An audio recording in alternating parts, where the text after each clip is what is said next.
Hi guys, and welcome to the Gin and Tonic Show. We help Muslims and non-Muslims alike to understand and handle Islam in the 21st century. We consider ourselves to be decent human beings, so we condemn categorically any abuse, oppression, misogyny, slavery, violence, anything like that. We do embrace, however, free speech and also criticism, even if it is directed at us, if it is factual and constructive criticism. We focus on Islam exclusively. So if you're curious about anything Islam, you've come to the right place. Now, we don't attack, which is aggressive, destructive, and antagonistic, neither Islam nor Muslims.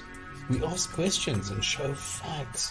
We refute false claims and present the reality of Islam, which is political Islam. We inspect, investigate, research, analyze, and then report and critique on Islam, the ideology, not the people. Now, the live stream goes to YouTube and Facebook, and there are three ways that you can participate in this. Either you join us in the live written chat, you can join the panel during the live show, or later on watch and comment the archive. And anyone can join to comment, critique, contribute, or question. This is not a Dawah channel with censorship. Don't go to Patreon, don't go to PayPal. Everything here is free. The way we work is usually we have some news, some Krazy Komments, a segment where we go and read the Quran, and then a discussion on the theme of the month, followed by integrating the live chat, ending with a Hadith of the week. If this is not enough Islam for you, there's still the Discord channel where you can discuss with us without anything being recorded. See you later and enjoy the Gin and Tonic Show. Hello. Welcome. It is Friday, the 14th of May. Welcome to another fun and great and full of stuff and contents and facts and reality Gin and Tonic Show.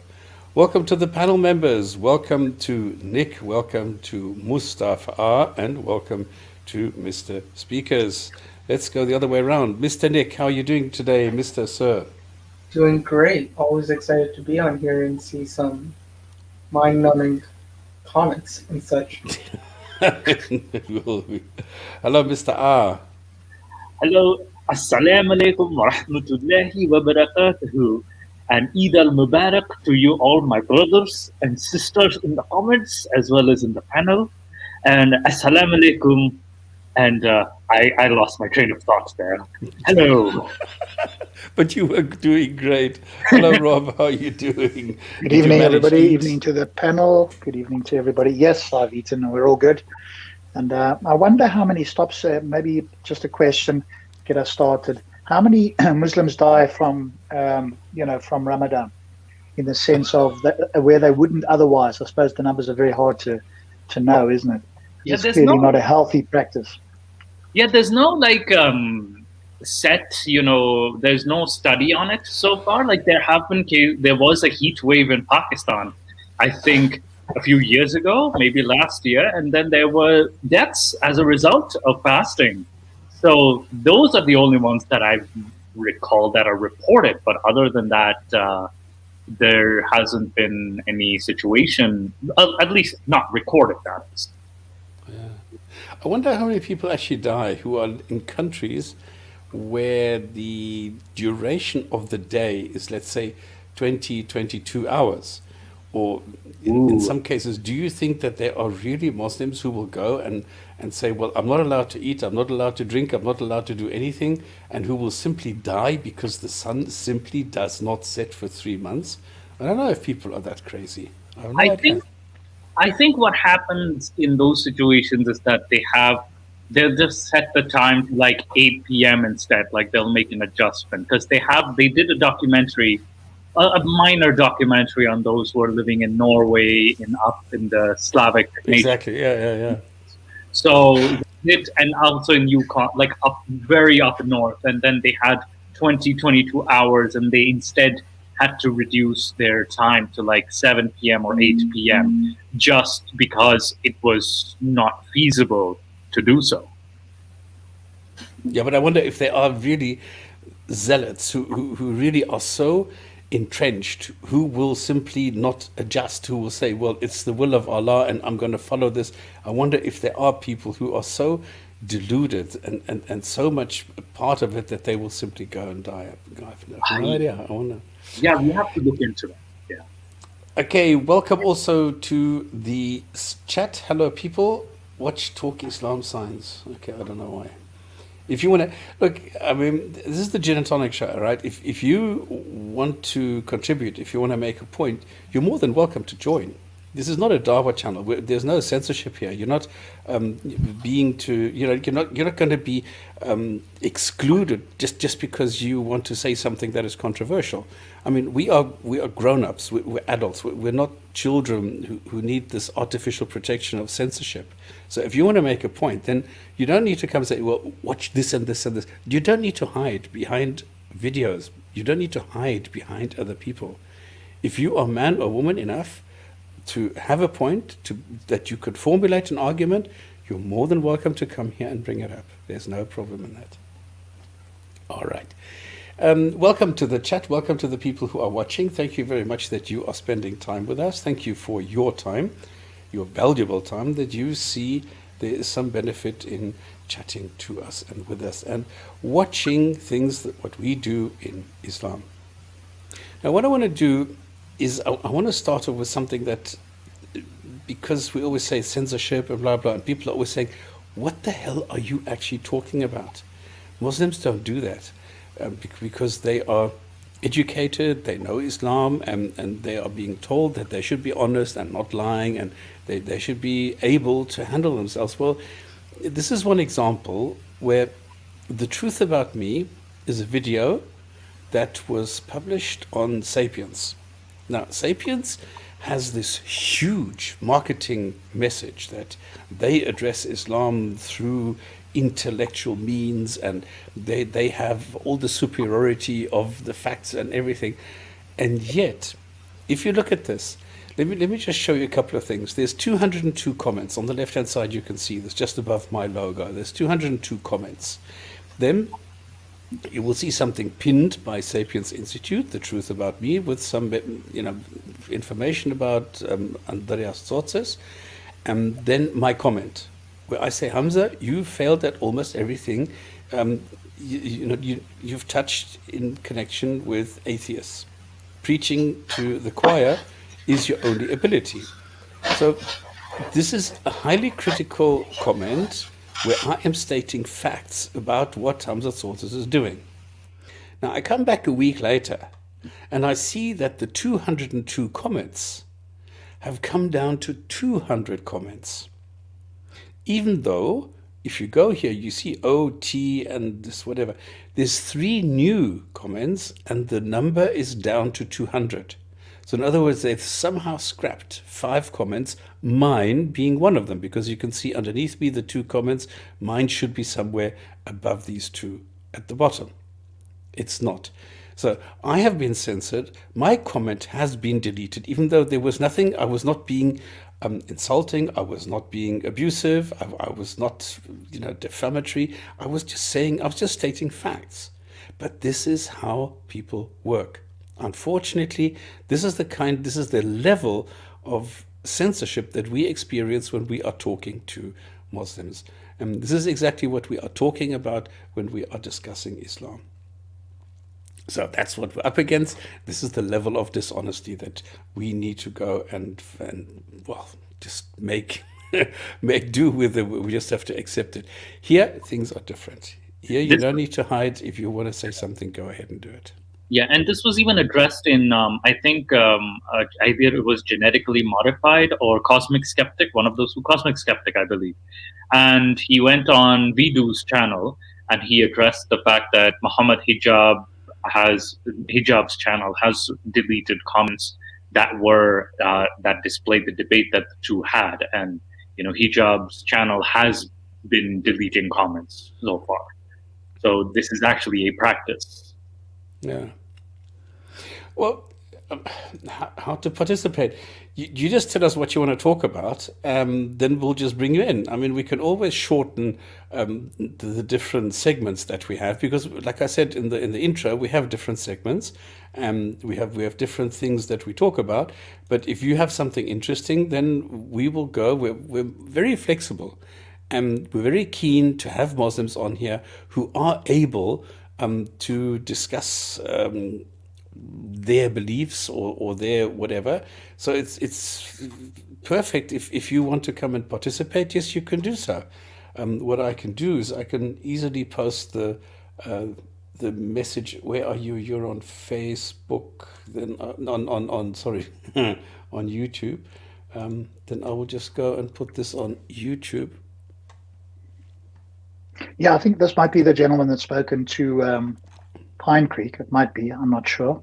So he's popped on Pine Creek's live stream a few times.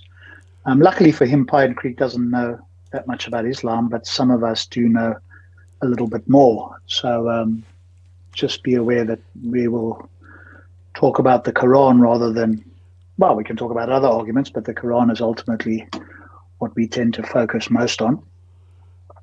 And so if you feel you can, respond to our critique of the Quran, then by all means pop on. If you're somebody that just talks about the philosophical arguments or whatever the case is, then you can do that and we can have that conversation, but really that's not as meaningful as going to the source of what you believe. Okay, what I've done is I've just put the link into the chat, but I don't see it. Yeah, I'll do it as well. So this is only for the Perfect Dawah. Why does this not show up? This is weird.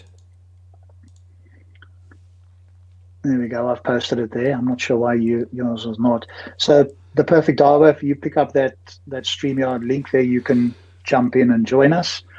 That's only for the Perfect Dawah. Anybody else jumps in, you will be booted off. You need to ask us in the chat.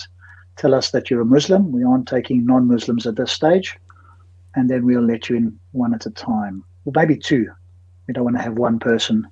If they feel lonely and they have a colleague, then you're more than welcome to bring a colleague in. We just need to know that it is a Muslim who wants to come and have a genuine conversation. If they feel lonely and they have a colleague, then you're more than welcome to bring a colleague. Good evening, Perfect Dawah. I think you might want to switch off your YouTube. We can hear that playing in the background. Yeah, hello, good evening. I have switched off the YouTube. Good. Yes. Good evening to you, sir. I think you are the gentleman that spoke to Pine Creek, are you not? Yes, I am. That's right. Maybe just tell us a little bit about yourself, if you don't mind, whatever you feel comfortable in disclosing, because other people might not know who you are. Yeah, I was born in a Muslim family, and as many so-called, I say, ex-Muslims, because I don't believe I was Muslim just because I was born in a Muslim family, as I don't believe these so-called ex-Muslims were Muslims either. They were just born in a Muslim family. So I became atheist at the age of 25 because of lack of knowledge. And then later, when I got better knowledge of different things, then I realized that I was wrong, that God exists, and that Abrahamic religions all together, they are messages of God. And I found that Islam is the final message of God. And I convert to Islam, not because God exists, just because Islam has a message that can guide us to a beautiful world, a world without any problems. So that's why I converted to Islam, not because Allah exists, not because Prophet Muhammad, peace be upon him, was his messenger, no.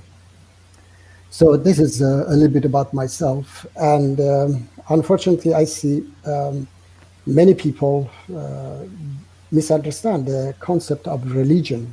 I mean, the true religion of God. That God, hello? Yeah, we're listening. Yeah, okay. There was a background noise and then disappeared. I thought that I was, okay. No, it's all good. Yes, very good. Anyway, I believe that God created us as animals, okay, with the animal behavior, but he tried to guide us to live like human being and die like human being. And unfortunately, many live like animals and die like animals, and some live like human beings and die like human beings. So the reward is for those who live like human beings, and everywhere in Quran is all about doing good deeds. Okay, and I don't know why people try to reject that.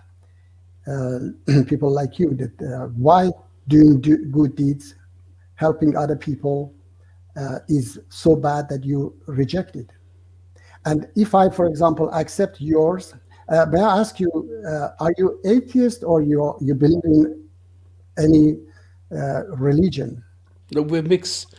There's different people here. We have people who don't have any gods. We have people who have different gods. So there's different opinions here. Okay, which God, for example, those who have God? Well, we have Vishnu, we have Sikhs, Yeah. we have Jews, we have Christians, we have all sorts of people here. This is not Yes, a this is, atheist-only channel. yeah, okay. This is a problem that, I found, for example, I see many fellow Muslims, they also try to say that Jesus wasn't Son of God or he wasn't God and so on. I always, when I go to a discussion, I try to say what Islam has to offer, okay? I don't say that, for example, Hinduism or Vishnu, they are not God, or if they have something to present for us humans, because we have a lot of problems on this planet, prostitution, drugs, war, poverty, all these problems. If your religion has the solution to these problems, then I would accept your religion, okay? So I'm not here to bash your religion or say, oh, your religion is bad and so on. And this is very wrong from you guys to sit here. And for example, right now you were saying about, fasting, that I live in Sweden myself, okay? And I know in North Sweden, it's 24 hours daytime during summer, okay? But you have to understand that there is a system in Quran. When you don't know it, then you don't understand it. And then you start to, attack Islam and say, oh, it is crazy. Islam has a system in it. It is called ijtihad system, okay? And that ijtihad system is a system that has to adapt Quranic rules to the time and to the place, okay? So it is not like this, that in North Sweden you have to die of hunger. No, Allah on another side says that I don't want you hardship. I don't want to put something, put you in a situation that you cannot manage it, all right? So if fasting in such a situation becomes like, the time that our Prophet was fasting, like 13 hours or 14 hours per day. So it is not like this, that just sunset and, Okay, Perfect Dawah, may I ask you? Yes, please.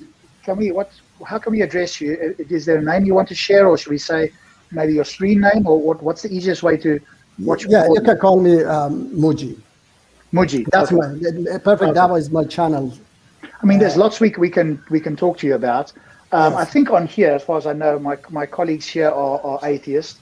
I've actually thought about it a bit more. I'm atheist towards at least the Abrahamic gods, and I'm apatheist towards any other god that, unless it's a knowable concept. But I won't go into that now. But okay. You said that presumably you've read the whole Quran, have you? Yeah, I have read, but I haven't memorized it. Okay. No, that's fine. I'm not asking you to, and that's fine. We haven't either, as far as my colleagues know more about many of the things than I do. But my approach is, I look at the Quran and I go, okay, if this is from God, then I would expect it to be a clear and complete message. And you brought up fasting.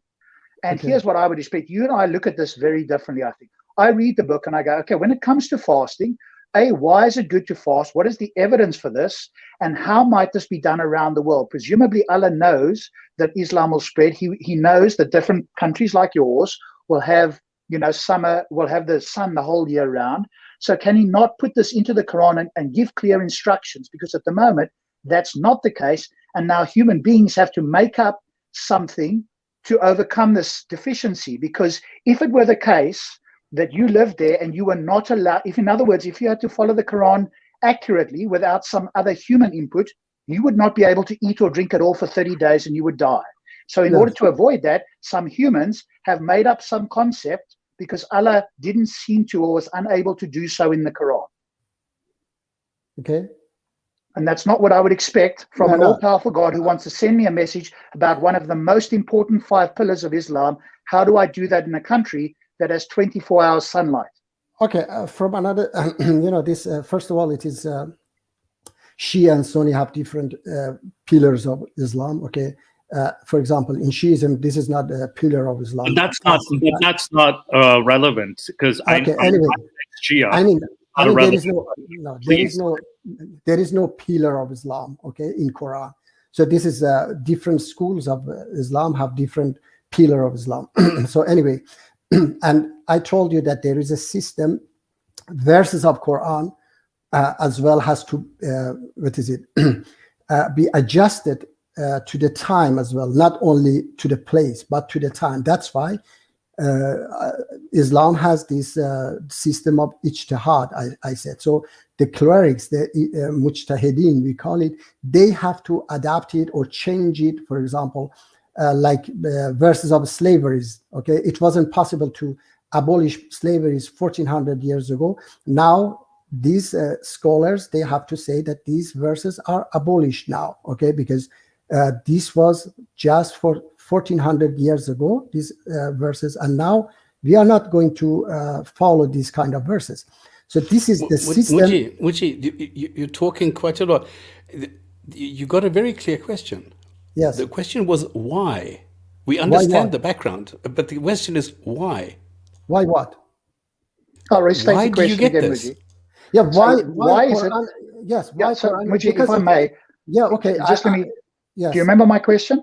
Yes. You said why he didn't say 1400 years ago that there are places that 24 hours is because people wouldn't understand. Their knowledge was very narrow. They would think that, oh, this Muhammad is crazy. How can be some, even today in 21st century, my family are in Iran. When I tell them that here North Sweden 24 hours is light, they cannot believe it. Okay, it is okay. Say, That's just wow, okay. How I can it be understand that. possible? Muji, I understand that they don't believe it. That's just because they're ignorant and they haven't been to the country. But the question is this book for all people for all time? Or was this book only written and devised for people in the 7th century who didn't know virtually anything about anywhere else on the planet? Okay, let me answer your question, okay? Even while Prophet Muhammad, peace be upon him, was alive, the revelation, some of them was for just few weeks, okay? So it wasn't for all time. After a few weeks, it was abrogated. Okay, it was old. So this is some of the verses are for all time, but some verses are for a period of time. Like I told you about the slavery. Okay, that was only for 1400 years ago when it wasn't possible to abolish it. Okay, so I say let's say that this is not at all a revelation of God. Okay, I found something incredible in Quran. Okay. There is a background again. I start to hear very noisy. Might be somebody's computer. Maybe it's Nick. Yeah. Now it's better. Now it's better. Okay. I say that I found the solution to every single problems, or on this planet, that even you people living in 21st century, you cannot understand it. Okay, majority of Muslims don't understand it.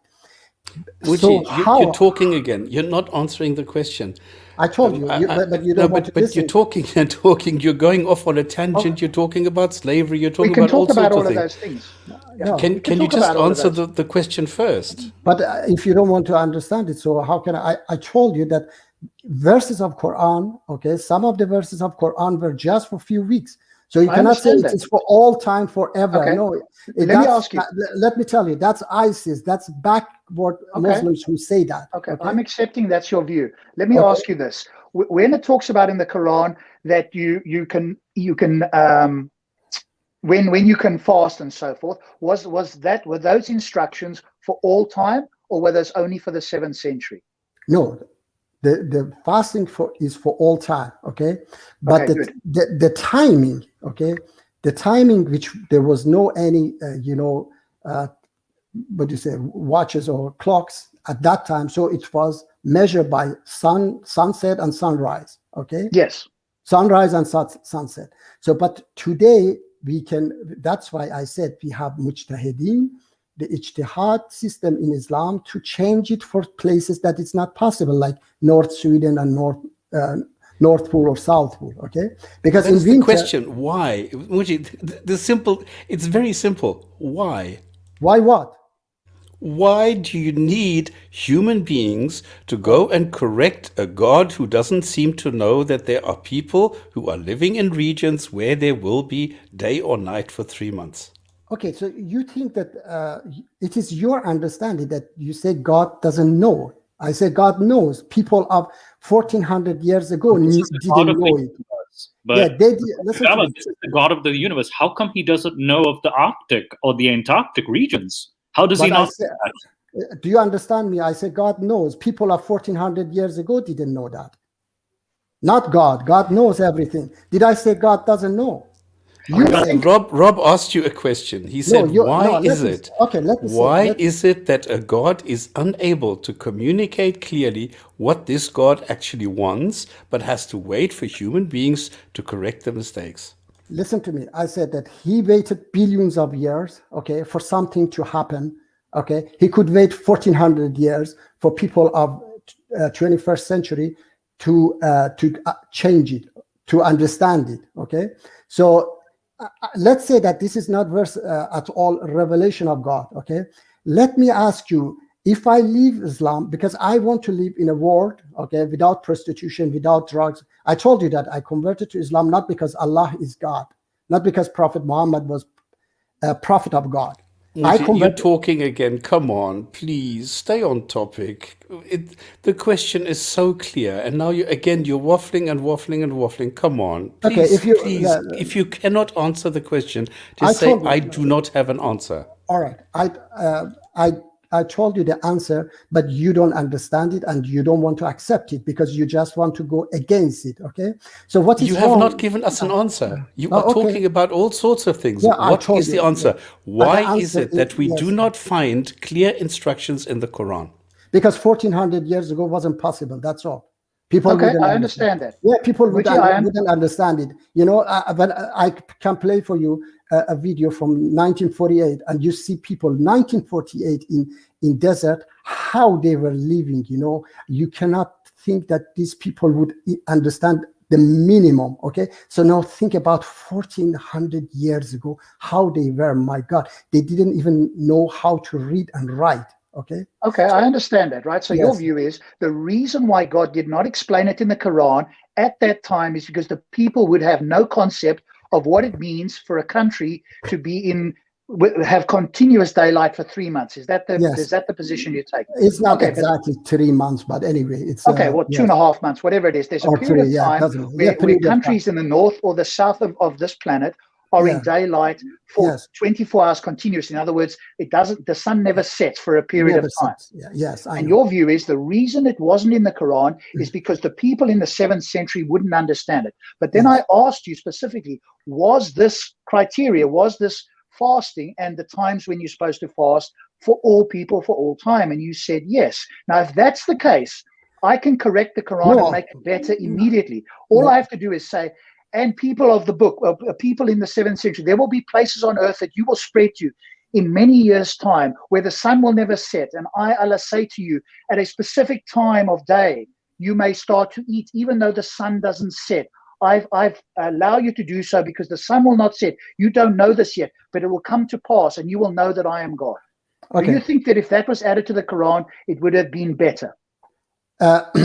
It was out of people's understanding at that time, and Allah decided to leave it to the time that people left it for these mujtahideen to change it, okay? To wasn't this guide people, okay? No, wasn't this supposed to be the final message of God?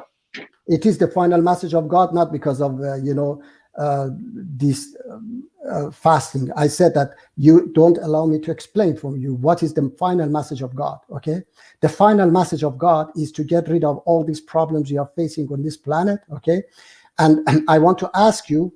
All right. Please don't do this. Please don't do this. Okay. You see, what you're doing is you're talking and talking, and then you're talking about something else, and now you're talking about all the general problems and blah blah. This is nonsense.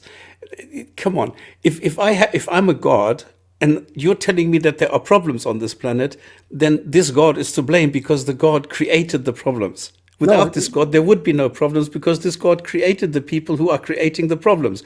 If this God is incompetent, then there would be problems. But if a God knows everything and is competent and all-knowing, then there wouldn't be any problems because this God would know how to solve the problems. Now, what we've done is we've showed you one problem, and Rob asked you just one single question, and you are unable to answer. What does that tell you about your God and about your belief? Okay. I give my answer. It's up to you to understand it or reject it. That's up to you.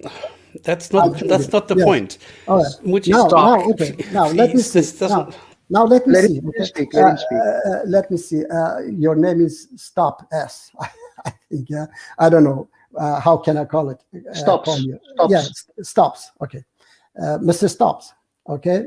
I told you from beginning. I converted to Islam because I want to live in a world where there is no prostitution, no drugs, no poverty, no bombing on women and children in Syria, now in Palestine, and so on. Okay, I want to live in a world peaceful, without all these problems, and I'm ready right now. Okay, right now I'm ready to become atheist, or I don't know, follow Vishnu. Okay, if you tell me your God has the solution to get rid of all these problems, only one of the problems, okay? Just give me, if you don't have it, then follow my God, because my God has the solution. Hey, Muji, Okay. if you don't mind, may I ask you a quick question? Yes, please. Yeah, so on that exact point that you mentioned, where does someone have the solution to problems? Yes. Let's talk about the problem of slavery, which is prominent, right? Okay.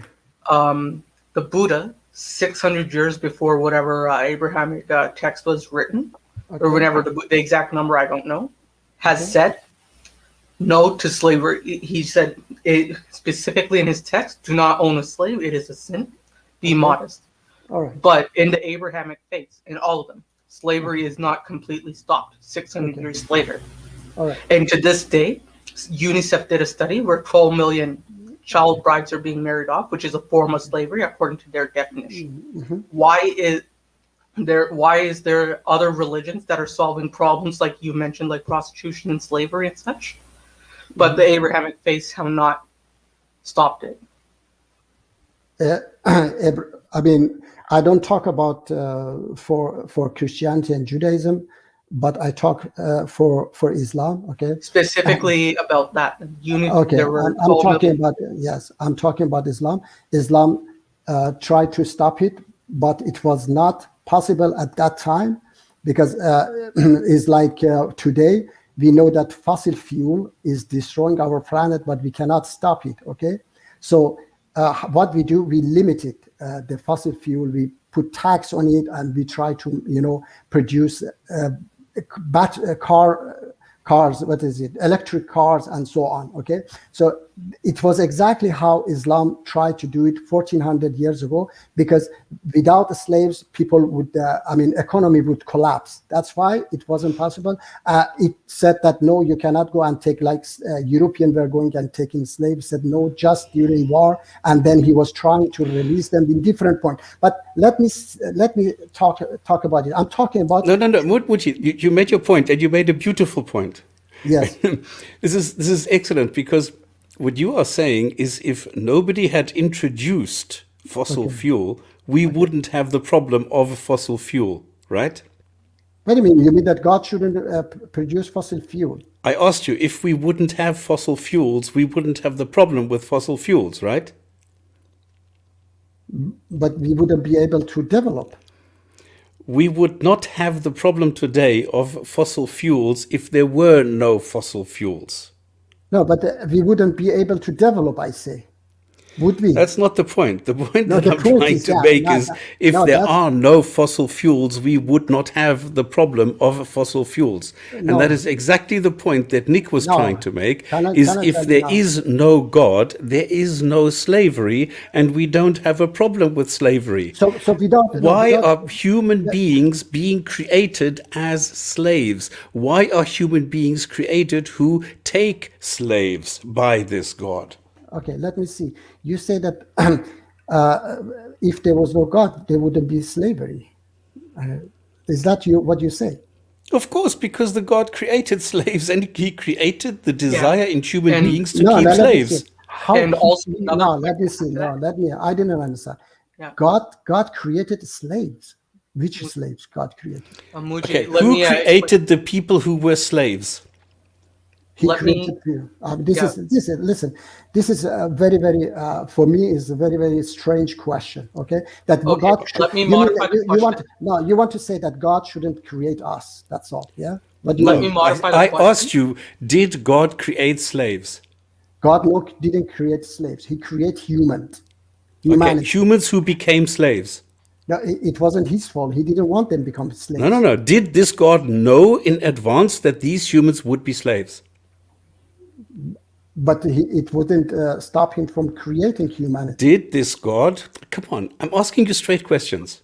Did Okay. this God know when he created these people that they would be slaves one day?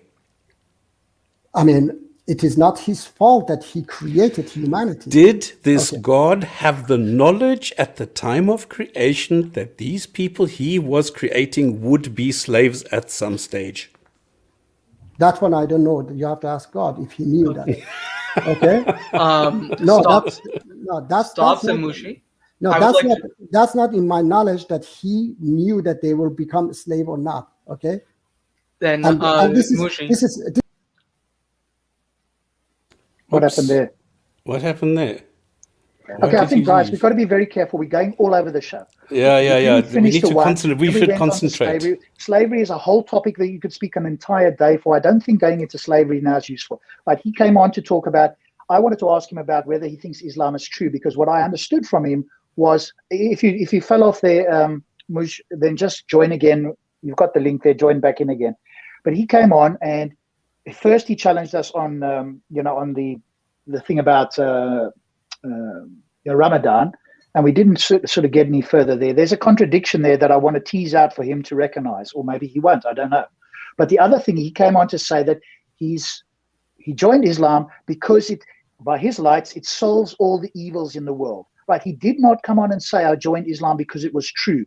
He said he joins it because it's got all these things that it supposedly solves. And all he would need to demonstrate is that there's something that it solves that is impossible to be solved outside of Islam. Then he's got one thing that he could appeal to. Now, if he could do that for a whole bunch of things, then maybe we could convert just out of a pragmatic value, because that's what it sounds like to me, is he's offering a pragmatic reason for joining Islam, not because that it's necessarily true. Yeah. So I think going on to all the other points is and we're all dogpiling him. She's back again. So let's one person have a go for 10 or 15 minutes. But I think if we go all over the show, then it's not helpful. Okay, Right. so Rob, do you mind if I just finish up the point I was making? Then it should be really quick. Go ahead. All right. So, Mushi, the point I was making then is why did the Buddha in a similar region, same continent or close by as well? It was some parts in northern India that were converted to Buddhism at the time.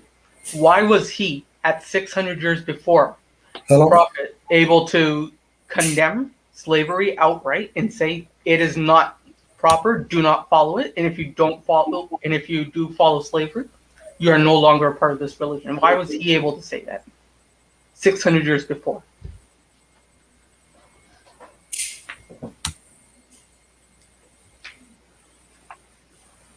Muj, are you there? I'm trying to fix my microphone and headset because I Okay. crashed. Please continue. I have to fix this so far. Okay. Yeah. Oh, well, I'll play devil's advocate while he's doing that, Nick. Somebody might say, because he recognized at the time that slavery was wrong, right? So there's lots of people that since him didn't recognize it. And Allah came along and told Muhammad that it was wrong to remind everybody, like all the other people, because they had become corrupted. So maybe you can explain to me what the point is of asking him that question, because I could answer for him possibly better than he might answer it himself. And he might have just said that he recognized it and Muhammad knew it, but it required Allah to come and remind Muhammad so that Muhammad could then say, hey, it's not just by my light, it's by the creator of the worlds. And so that's the reason we should eventually outlaw slavery. Yeah, and like if that is the case, like it's 1400 years later and it's a common known fact that it is wrong, why is there still such high statistics in that region of the world specifically for? Oh, you mean today, or do you mean at the 7th century? Today. Okay, well, I mean, he might take issue with whether there is slavery there today, but all he could say, there's an easy way for them to get out of this, Nick, and that's all that to say is that these are bad Muslims and they're not following the Sahaba or the scholars or whatever the case is. And we can critique that, but that's an easy answer for them to get out. Why there is? Because some Muslims just are bad Muslims and they are still not recognizing that slavery is not a good thing today. That's what they might say. Yeah. And I guess what my point to you is I don't see the force of this particular line that you're going down. Yeah. So maybe you can articulate what conclusion that you ultimately want to reach, because then at least he's aware of it and we all are, because I don't see it as being a particularly strong critique. So like my main critique would be is that if something that he knew was wrong and saying slowly, so he did mention before that he was slowly trying to get people to get out of use of that entire concept, the same way of fasting is in different stages, or so in summation of what his arguments before. But there were other people in similar regions that certain rules that he claims that are bad and doing in but like slowly weaning the people out. There's other people that are outright saying don't do it at all. So why is one person able to just outright say this is bad, do it like this or something, but we aren't able to in our certain situation? Okay, again, I mean, he could say, hey, you know, that person actually believed in Muhammad, actually had the insight of Muhammad. He was inspired. Buddha was inspired by by Allah. And so he already knew this and he tried to share the message, but people didn't obey him. People didn't follow it. So it took Muhammad X number of 100 or 1,000 years later with the direct message, because the message from that the Buddha got, he tapped into Allah's divine nature and he understood this. But he couldn't communicate it effectively enough, so Muhammad had to come as the last messenger to actually ensure that slavery was outlawed, because the people were not actually following Buddha. Yeah. Okay. Yeah, they can pull off a no true Scotsman policy there. But yes, so Rob, I kind of want to address the questions you were asking. A Perfect Dawah, is your mic and everything working? Yes, now it's working, yes. Okay, now it's working, perfect. Rob, you had a question for him? Well, I just wanted to see where we're at, because I think, okay, we went off a little bit on slavery there, but your original critique that you came in with, there were two things that we can talk about. I mean, there's lots of things we can talk about, and I'll open it up to my colleagues here. One was you critiqued us on the idea that we were saying about the fasting and Ramadan, etc., and we were talking about that, and my critique against you was that if it were the case, I understand that you're saying that the people at the time wouldn't have understood certain concepts.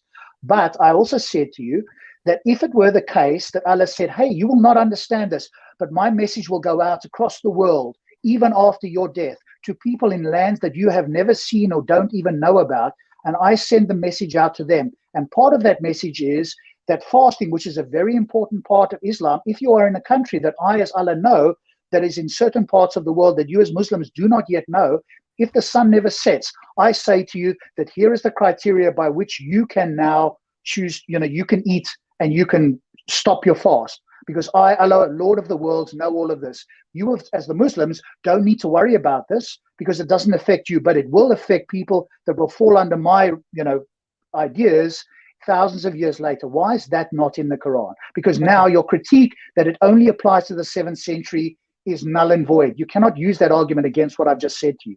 All right. Can I answer you? Rob, Sure. My problem is not what happened 1400 years ago. My problem is what's happening today. Okay. And I found the solution to all these problems in Islam. And I said to you, if you can show me a better way, I would convert to that way. Okay. I leave Islam beside. So I don't understand. Is your problem? No, let me see. If the biggest problem on this planet is Islam, that you are putting so much time on attacking Islam, is the problem Christianity? Is the problem Hinduism or Vishnu? That, for example, I see also, as I said from beginning, my fellow Muslim, I see so many different discussion about if God, Jesus was son of God, or he was God, or he was prophet of God. These are not our problems today. God didn't want us to pick up these problems. The problems we are facing on this planet is now prostitution, drugs, war, poverty, all these problems. So the source of these problems, God has tried to show us the source of these problems and the solution to these problems, how to solve these problems. Let's talk about that. That's our problems. Moji, Okay? yes, okay, Moji. I have a counter question to it, and I think Rob asked it before you. No, let me just respond, Moose, and then you can take over. All right, I understand what you're saying, right? You're saying that you're not particularly interested in what happened 1400 years ago. Yes. So I just want to ask you one thing to clarify. You didn't join Islam because you think it's true and you've got good arguments for its veracity, i.e. its truth value. You joined it because there was a pragmatic value in it giving you some solutions to today's problems. Is that a fair summary? Not delays, to solve the problems. To solve the problem. So you've joined it because it's given you solutions by your lights that will solve today's problems, but you are not a Muslim who says, I joined it because I think Allah is in fact real and Muhammad is his messenger. I have good reasons to believe that's the case. Rather, you joined because it's given you these other reasons to solve today's problems. Is that a fair summary of your position? Can I also explain for you that if that for uneducated person or illiterate person 1400 years ago had the solution to all our problems today, then he should have gotten this message from a higher power. Okay. But anyway, that's not my first concern, that he was prophet of God, or as I said, that if Allah, the Almighty God, or Vishnu, or Jesus, or I don't know, Ganesha, if they cannot solve our problems, I better follow a prime minister or a president, okay, to solve our problems. So that's my position. Okay. Now tell me, do you know what is the source of all our problems and the solution? Is your religion or whatever you believe in, does that one has the solution? Let me also ask you a question. Not that you just everybody ask me question. Okay. I say that I have this, okay, this solution. All right. Doesn't matter. It was a Muhammad, Quran, or whoever. I have a solution here in my hand. I say it is in Quran. Okay. But whatever. If you want to listen to it, just let me explain for me. If you don't want, then tell me what is your solution, your religion or whoever. You can pick up a leader, say that this leader, okay, has a solution to our problems. And Allah doesn't have. Then we discuss about that, okay, Allah's solution is better or your leader or your religion. Then we can discuss about that. Not that just say, okay, your religion is bad. So what? What happened then? Sin. Then what happened to prostitution, drugs, all these problems I was mentioning? Who is going to solve them? Who is going to solve them? Sure. I want to pass it on to Musa, and I know my colleagues want to speak. So I'll have one more word here, and then I'll pass it on. Yes. Okay. So Musa, what do you say, Muj, Mike? How does that? Muji, thank you, Muji. Okay, that's fine. We can talk about the pragmatic value of Islam. We could talk about that versus my system. I'm an atheist. I have got a moral system. I could present you some arguments. I've also researched enough to recognize that there's not simple solutions to every problem. Some problems there are relatively simple in principle solutions, but not everything, even in principle, is easy to answer. We could talk about that. My main critique, or the main thing I'm personally interested in, and you might not, and that's fine, is I care whether something is true or likely to be true. And if somebody comes to me and says, I believe something, and you ought to believe it too, in virtue of it being true, then I'm going to look at that. Because if we talk about pragmatic value, we can do that, But then we have to talk about what the standard is that we're going to use for pragmatic value, so we can have some baseline that we both start from, and then we can agree on things. And that's a whole long conversation. We could have a whole show, or you can come on my other channel. You and I and Stops can just talk about pragmatic value and whether Islam has got anything unique to offer in a solution that I couldn't offer. That we could have a conversation on. That's my specialty. That's my specialty, okay? That the solution to our problems, okay, that we have to talk about that. Our problem is not that if Allah was God or Jesus was Son of God or Ganesha is a piece of stone, okay? I say to everybody, if Ganesha, that piece of stone, can solve our problems, I will leave this Almighty God, which is Allah, and follow Ganesha. This is true, okay? The truth is this, that we have problems. I say the truth is this, that we have problems and there is a solution to these problems, and that solution is Islam. So if you say that this is not Islam, then present for me your solution. I understand. I just have to tell you this one, that I am educated and I accept your view if it is, makes sense. All right. So I'm not a blind person like some people who think that if I reject Allah or if I do that, I go to hell. No, I know Allah loves that I, to challenge him, okay, to challenge even his religion, to prove you that the solution is in Islam. Okay. So okay, that's fine. I understand. So that's your special. Okay, so then we can have that on a separate thing, and I know my colleagues want to jump in. Yeah, I can do that with you. I don't have a problem. That's not as much of an interest to me, and we can go very nuanced on that, because when you say the solutions are in Islam, we're going to look at that and see whether the solutions are in fact there or whether man has made them up. So I won't talk a lot more. I'll leave this to my colleagues. If you were to come on and say, I think the Quran is from the God and that it's a perfect book, that's the conversation I want to have. But I will have that conversation with you if my colleagues, for example, don't want to, but I'm sure they want to jump in and have a conversation here with you about that, if that's indeed what they want to do. But there's a lot more foundation that we have to build on or agree upon before we can even go there. Because I could ask you some questions that are not in the Quran and ask you, how do you come to a solution to that? And it'd be very difficult for you to appeal to the scholars or to Islam to give me a solution to modern day problems. Now you might skip them and say, hey, that's not so important to me. But then we have to agree what are the important problems and how do we go about establishing that. But I'm going to leave it to some of my colleagues, because I could do that with you on another show. But on this show, I care about whether the Quran is true, and that's the part that I'm most interested in at this moment in time. So I'm going to open it up to my colleagues. If they want to talk to you about the pragmatic values and talk about solutions and whether another system offers better ones and how we can establish that it's better, that's fine. I think we would need a couple of hours together on a separate stream to do that. But I don't see the value of doing that on this stream for me personally. But so if my colleagues want to, then by all means. Yeah, can we do it then in separate stream and we can talk about these? Yeah, because I'm going to give you an email.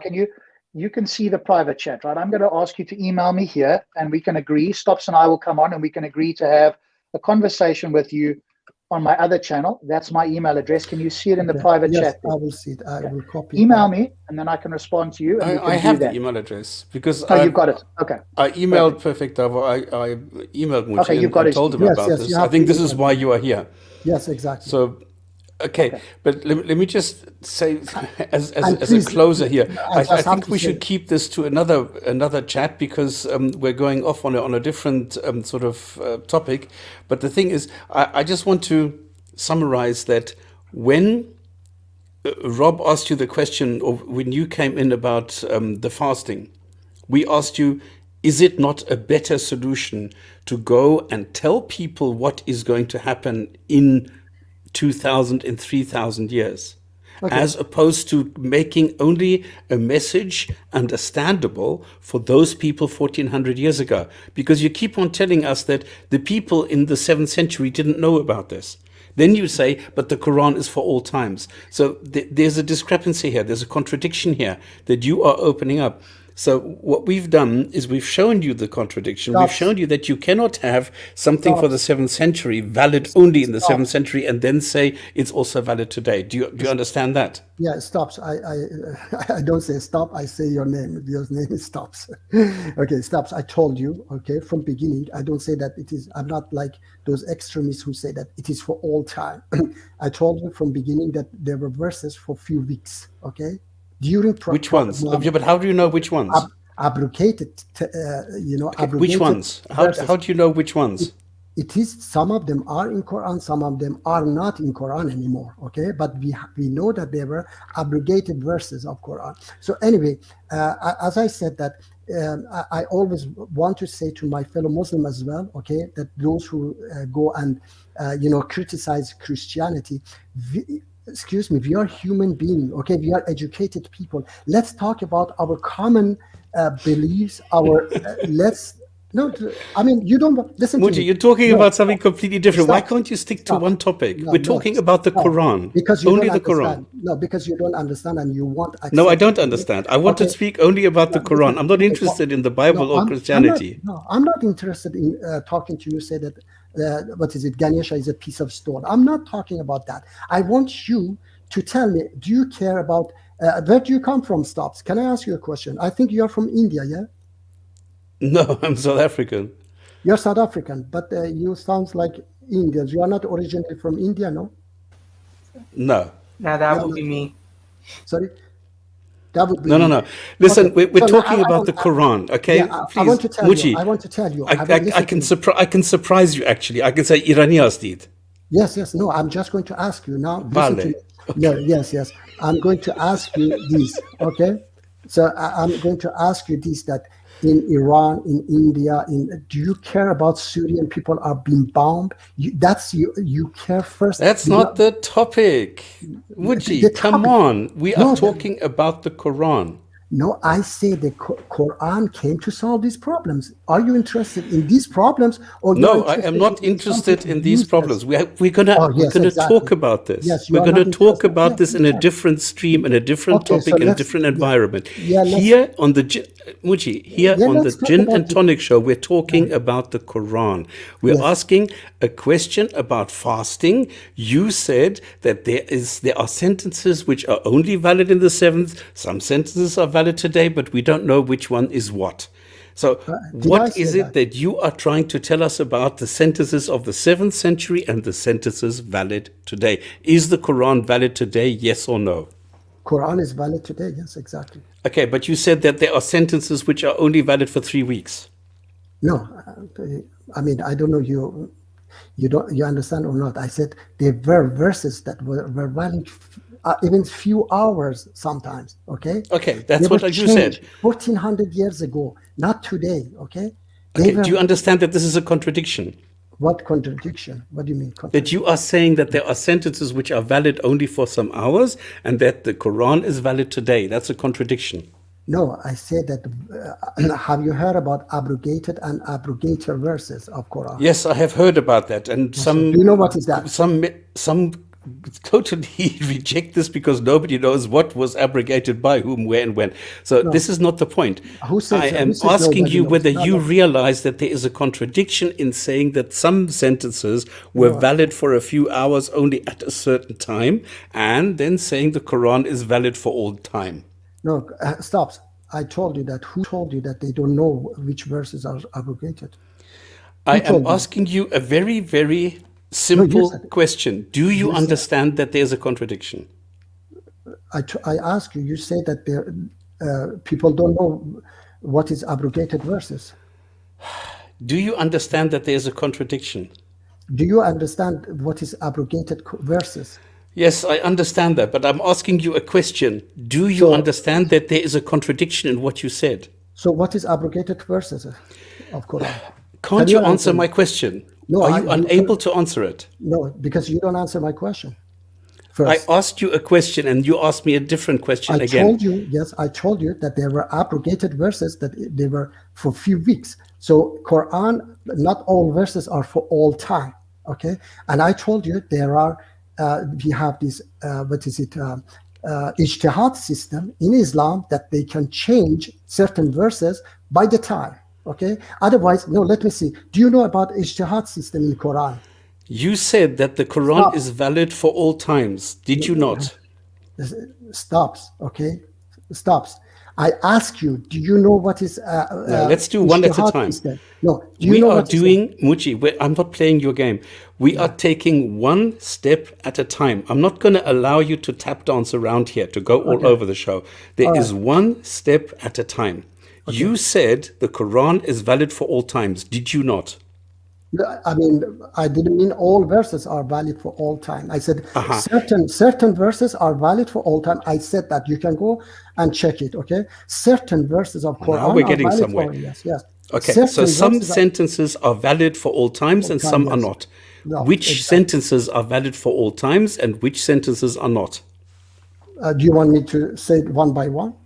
No, I want you to give me the criteria. How Yeah, I do you told you, for differentiate example, between the one and the other?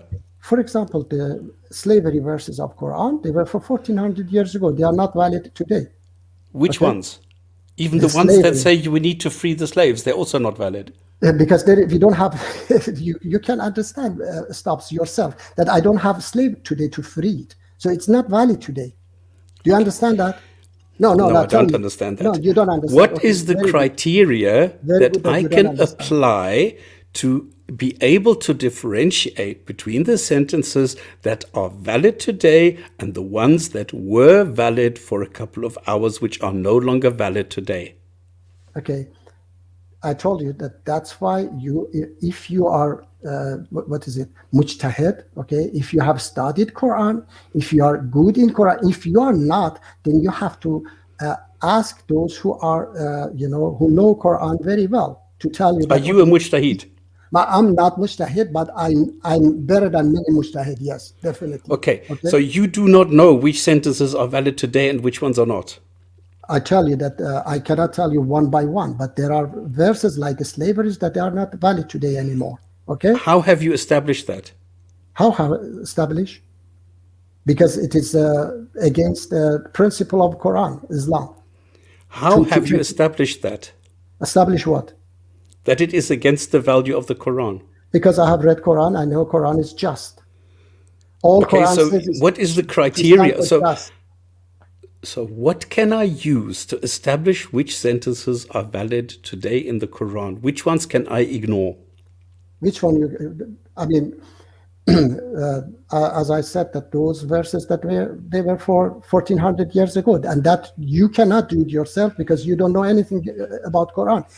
So what book do I need to read that will tell me what part of the Quran is valid today? Those who are, I told you that mujtahideen, we call them, okay?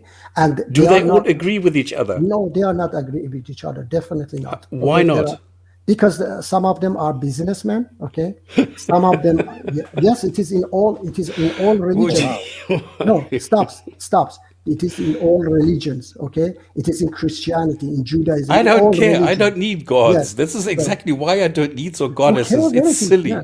Very good. Yeah, no, very good. You don't need God, but tell me, then let's talk about if we don't, we reject God, how can we solve our problems? I told you that. I don't reject a God because gods don't exist. So how can I reject something that doesn't exist? Okay, all right, yes, okay. Stops. I told you from the beginning as well that if you can show me that you have a leader or somebody who can solve our problems. There's no leader who has all the solutions to all the problems. Muji, let me ask you a question. Do you think that it's okay to beat your wife? No. So you agree with me. I also say it is not okay to beat a wife. Okay. So how can we agree even though I don't have a God and you do? Why do I agree with you? What do you mean agree with you?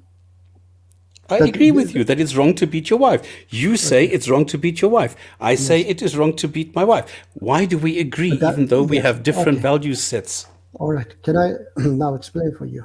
Okay. It is the biggest problems on this planet is not beating wife, okay? The biggest problems on this planet is much more deeper than simple things, okay? Simple values, all right? Drugs, prostitution, all these problems, they are. We said we are going to talk about that on a different stream, not Exactly. today. So I let's talk asked you, about it. why Okay, is it that we both agree on something where the Quran does not automatically tell you that it's always bad to beat your wife? Quran doesn't tell us. The Quran says that to beat your wives. I didn't say that. I said the Quran does not tell you it is always bad to beat your wife. I mean, Quran tried to solve the problems which was there. Did the 1400 years ago. Quran ever say it is always bad to beat your wife? Quran tells us about just to stand for just, even if I it don't is believe against this. you. Moji, So, does the Quran say it is always bad to beat your wife? because Quran doesn't say it, okay? Doesn't Exactly. mean that. Thank Yeah. you very much. Yes. It doesn't say it. No. And yet, even though the Quran does not say that it's bad to beat your wife, you say it is bad to beat your wife. I also say it is bad to beat your wife. How come we are in agreement if we have different value sets? No, I told you that this is today. You know it, okay? But hundreds of years ago, you would beat your wife, okay? Today, we have developed this much that we understand that not all of us, even in Mexico, during this lockdown, 1,000 women were killed, okay, in Mexico, in domestic violence, okay? So violence going on even today, but not everybody understands it even in 21st century, okay? But let's in that case, we do it in another stream, okay? You bring your solution to our problems. If you don't have it, then you have to accept my solution, okay? Because if you care about that's humanity, definitely not the case. No. if you okay, so if you want to call yourself human being, then you should. Otherwise, it's okay. It's up to you to say that no, I'm not a human being, and I don't care about what's happening in Syria, what's happening in India. Yes. Moji, if I ask you something, it could be the case that Muhammad stumbled upon a solution that nobody else had found. That doesn't mean Islam is true. It simply means that Muhammad, if it were the case, which you would have to prove, if it were the case that Muhammad stumbled upon something, all that means is that we could incorporate some ethical idea that Muhammad stumbled upon and go, yes, that's a good idea, and we'll incorporate that. As Stop said, we can incorporate good ideas and we don't need a God to do so. So your job would need to be to come and show us that there's some ideas that it is impossible for somebody who does not believe in Islam to take on board. If you can do that, you then have a system that is potentially persuadable to us that we ought to join, because otherwise we can say, let me tell you. I can accept that idea, but I don't need to believe in God. Do you understand the problem? Yes, I understand. Let me tell you then. Okay, let me tell you. All right, do you know how the world will end? Yes. How it will end? In about 5 billion years, the sun will expand to become a red giant, will engulf the earth, and the entire earth will be destroyed. No, Rob, the universe. I didn't say the planet Earth. Yes. Well, when you say no, I have a good belief about it based on the evidence that's out there, which is that eventually all usable energy will be used up and the universe will get to a zero usable energy state. And there's different models about what will happen thereafter, but at that stage, there will be no life that will be possible. It is a theory, am I right or not? Correct. Based on the observations and calculations of the best minds in existence today. And what is the theory name? Sorry? There are, how many theories exist for end of the day? We have different models. Where are you going with this? No, Rob asked me something. I'm going to ask. Dawah, I know where you're going to go with this. You're going to say, oh, I have the solution, the Quran. My God told me that this is how the world's going to end, boom. And then you just want to win the argument like this. Is that correct? No, it's fine. I mean, I don't know if he can win the argument. Depends what the argument is. I'm not even sure there is an argument. But you're asking me, how will the universe end? No, my best speculation, based on what I understand, is the heat death of the universe. In other words, all usable energy will decay away into black holes, and there will be no energy. It will be a voidless, area, if you want to call it that has no usable energy in this universe. So that's called the big chill. Am I right, Rob? Well, the heat death is probably the way that it's better described as I understand it. The big The chill. heat death of the universe. There's no more energy. Okay, we don't so need there's to no more argue heat. about the name. What is your point? Okay. No, there are two more. Do you know those two more, Rob? We are not Two more cosmologists. Where are you No, going? okay, now I'm going to. He asked me about something. Okay, I'm going to answer him. He said that show me something that Muhammad didn't. I mean, it was impossible that Muhammad knew 1400 years ago, so that he. No, can, that's not what I asked you. I said, no. Muji, what I asked you is, can you show me something that is impossible for us to accept, as in stops for myself and others, without believing in God? In other words, you would have to bring us in something and say, hey, look, here is something that you as an atheist are not allowed to say is good. You could only say this is good or useful if you were a Muslim. If you can do that, you have something special. Because anything else you bring me, I can go, yes, but that's something that I can have in my system without accepting God. So you need something that is unique to Allah that I would not be able to accept as an atheist. Then you have a point that I can take seriously. You understand the challenge I'm putting to you? Yeah. Okay. Can you give me an example so that I can think for it next time? Okay.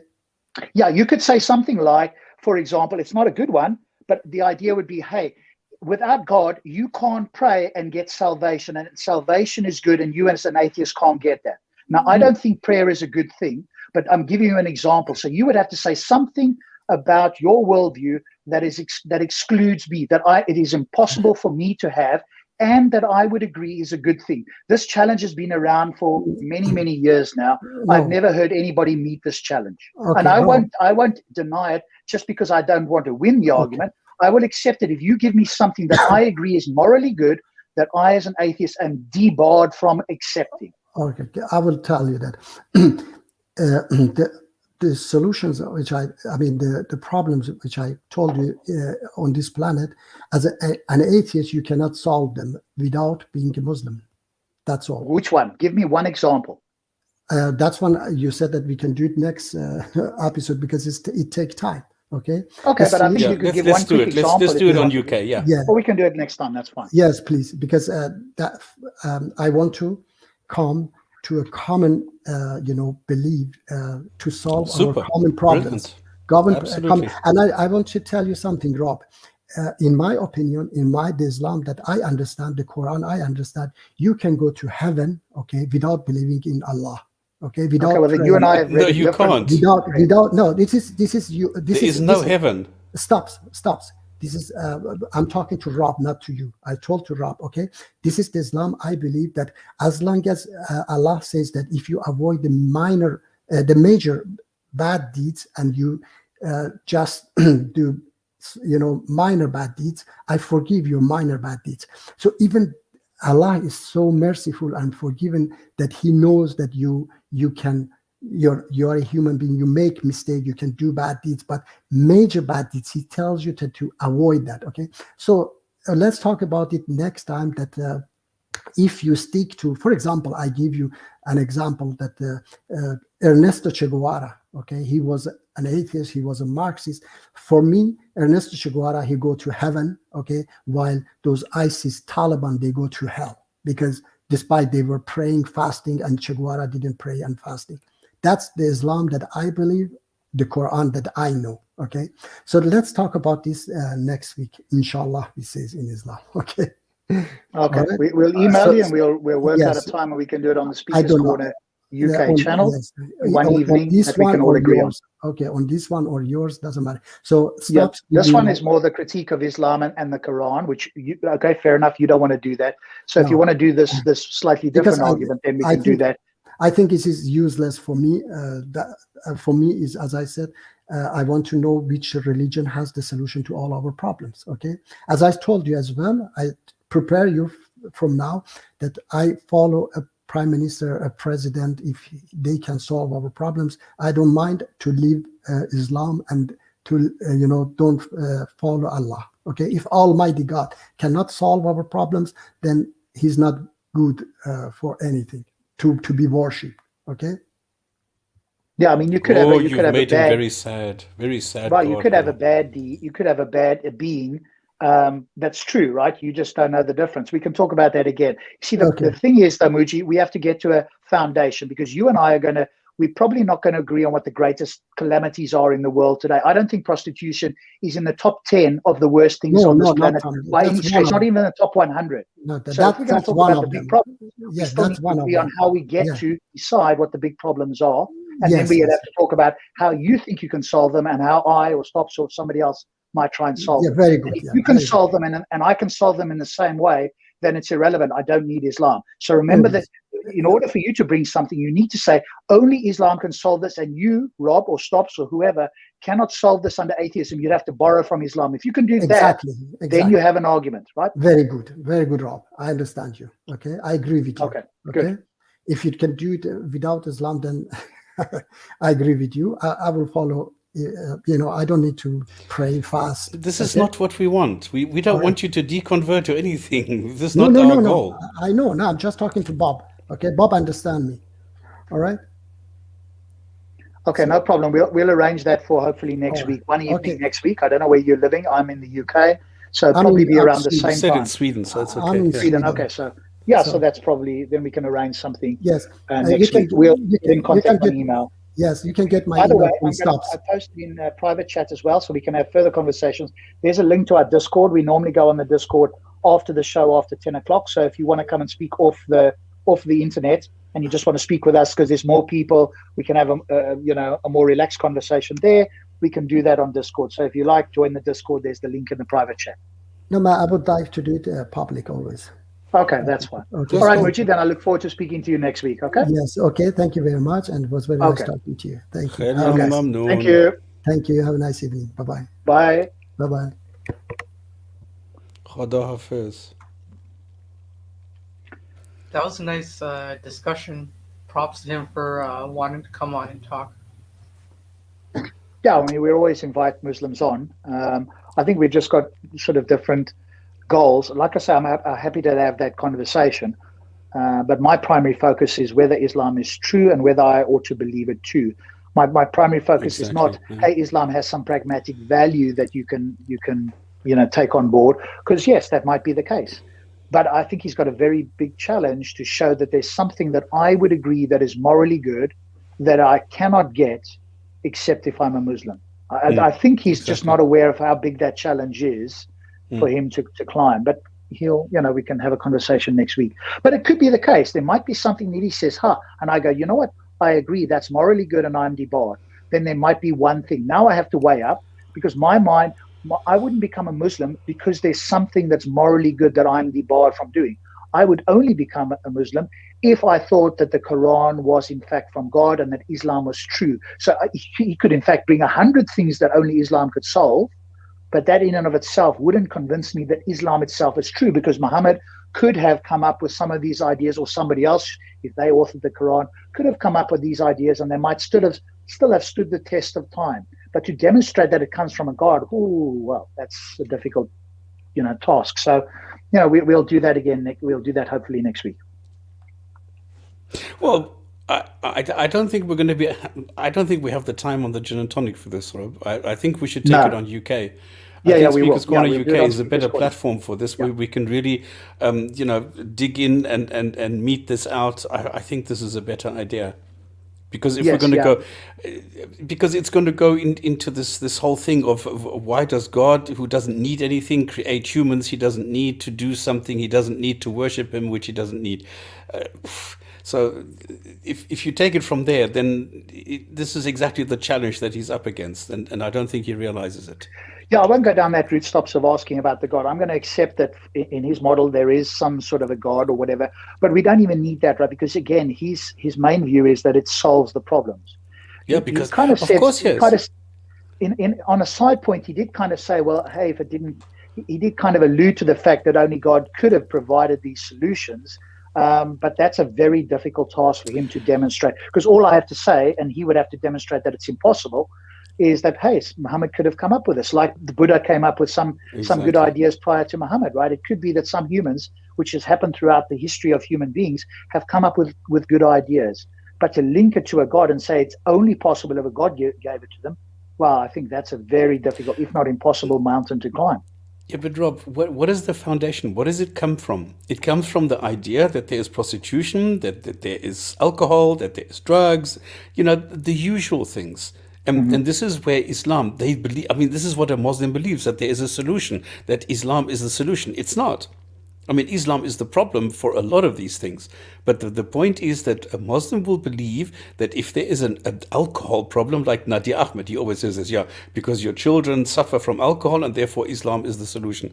It's a very shallow, very, very primitive sort of basic thinking.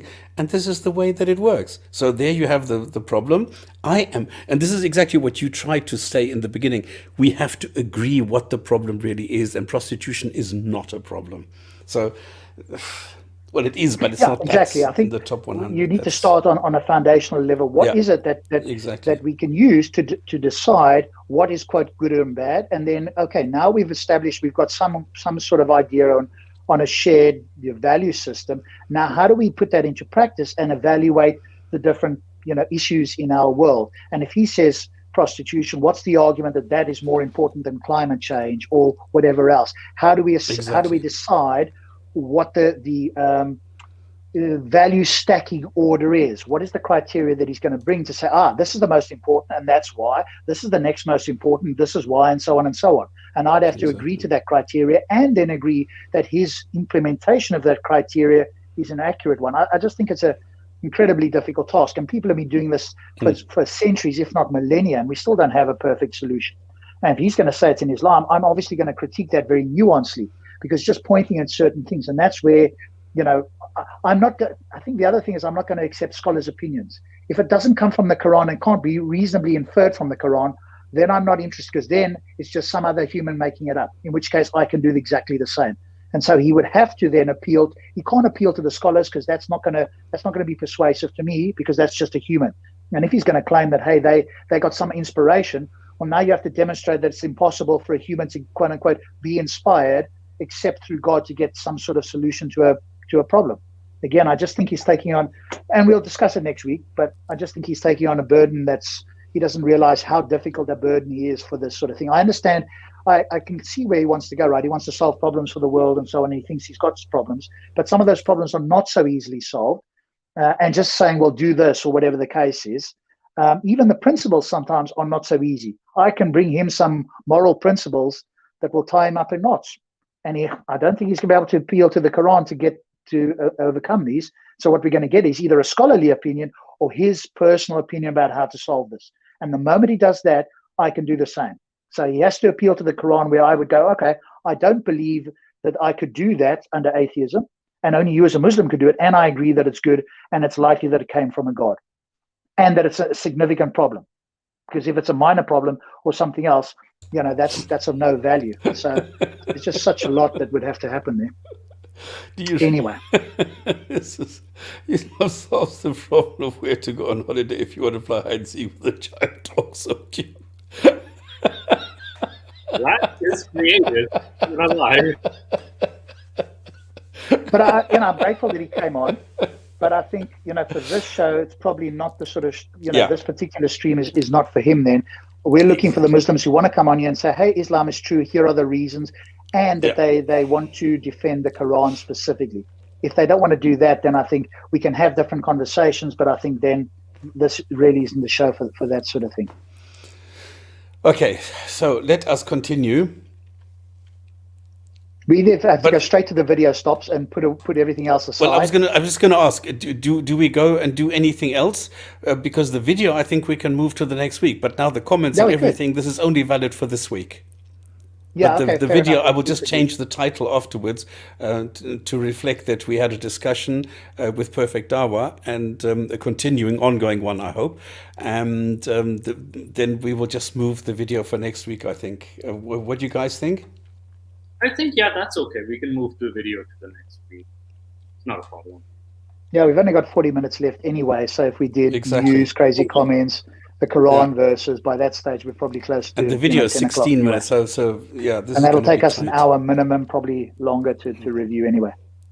This is why I thought maybe do it the other way. Okay, cool. All right, here we go. So what we're going to do is, first of all, the inspiration of the week, which is something I don't understand, all right? I must admit. Actually, it's a pity that Perfect Dawah left.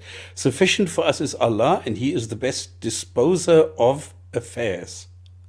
Can anyone help me on this? So it says here, sufficient for Allah. Oh, sorry, I was just getting down the stairs. Sufficient for us is Allah. I got distracted by the word of Allah. Remember, I got distracted. So sufficient for us is Allah, and He's the best disposer of the affairs. Now, what does He mean by disposer? Because He says, Hasbunal Allah wa na'mal wakil. So He uses affairs like wakil, or it's sort of like legal affairs. So I'm guessing it's talking about legal affairs. Now disposers, but then that's getting rid of your affairs. What kind of affairs? All right, so I think we can just leave it and say we don't know. Yeah, I think this is the best solution. Just leave it. And by the way, if you are wondering, we are purposefully avoiding the topic of Israel, Palestine, Arabs, what is happening in the region, because there are so many controversies there that I don't think we should get involved there with the level of knowledge that we have and don't have. Because I do not know what, where, how, and I can only give you my personal opinion, which is of no practical value. That's, in case you're wondering, that's why we are purposefully avoiding it, because it doesn't make sense for us to comment on this. I know that a lot of people said, yeah, why don't you comment on this? No, this is not for us to go into the politics of what is happening between the Jews and the Arabs there. So, yeah. Okay, then. Sure, Jesus, I'm jumping the gun here. Sorry, I got so distracted. There we go. There we go. I love the baby sound. I can't forget about this. Now, this is Abdul Moise, who says, I have seen many atheists critiquing Islam and Quran, believing they through the critique they have falsified Quran. But my question is, if Quran is false, why is it that no atheist has falsified the challenges in the Quran? For example, bringing a verse similar to Islam, disproving the prophecies in the Quran and Hadith, contradiction in Islam, or even disprove the preservation of Quran.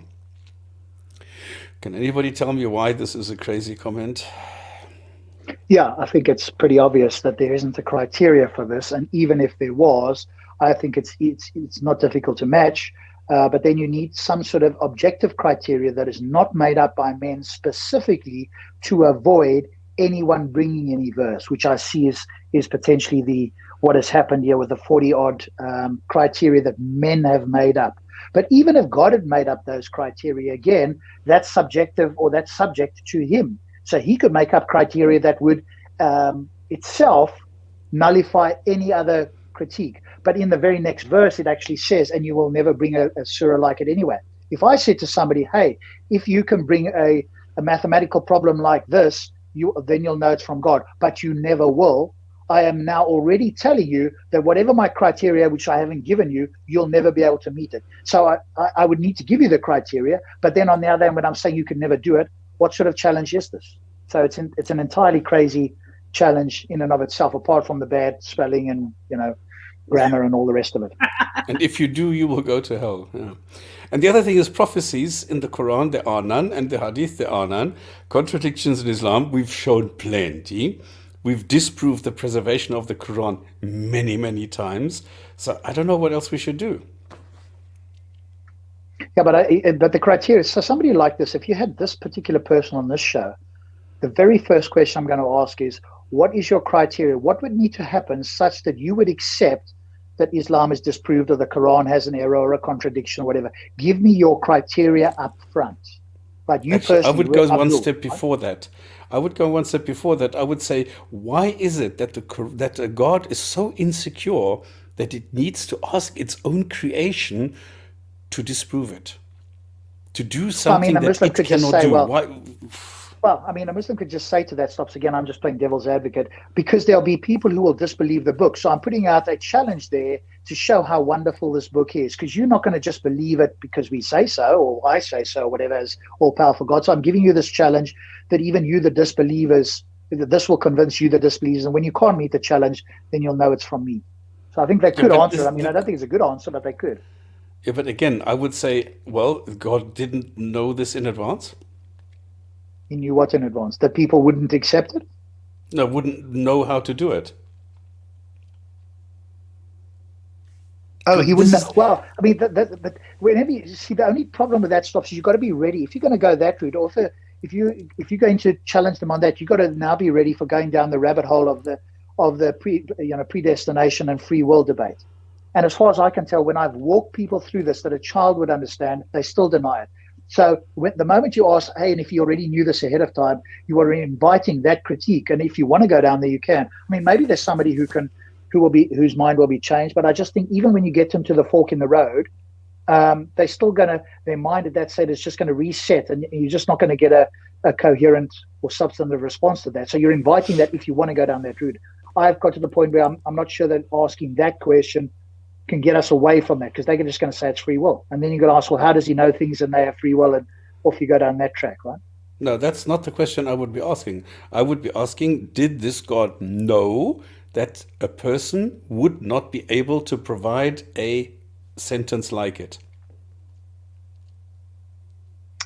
Well, that's a good question. I guess they would say he knew that they would do it, but they still had the free will to try. And if they had the free will to try, and they realized they couldn't. Okay, I understand that, but I would not go for the free will and trying. I would go for the accomplishment.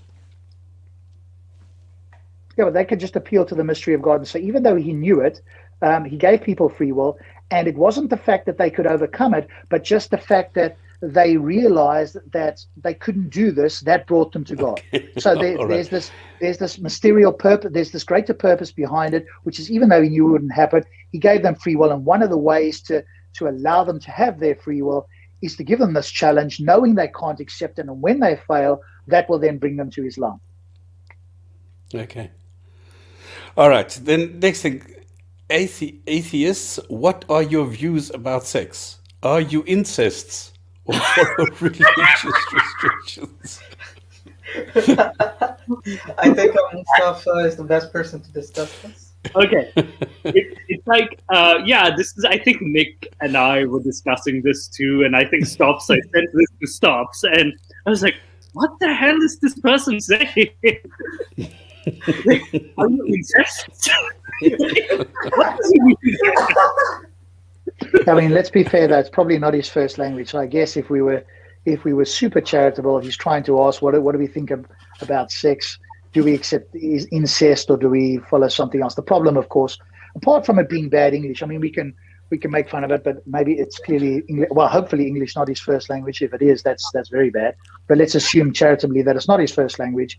I think the reason that this is crazy is because, or at least one of the reasons is because, of course, it had to be part of the Abrahamic religion at the early stages. Exactly. And if you're going to then special plead, then on what grounds do you say that was okay, given that you have an all-powerful God who did not require to have incest be part of the early procreation of the human species? What makes that okay and it not okay today? I can answer for my worldview about what I think about incest anyway, no problem.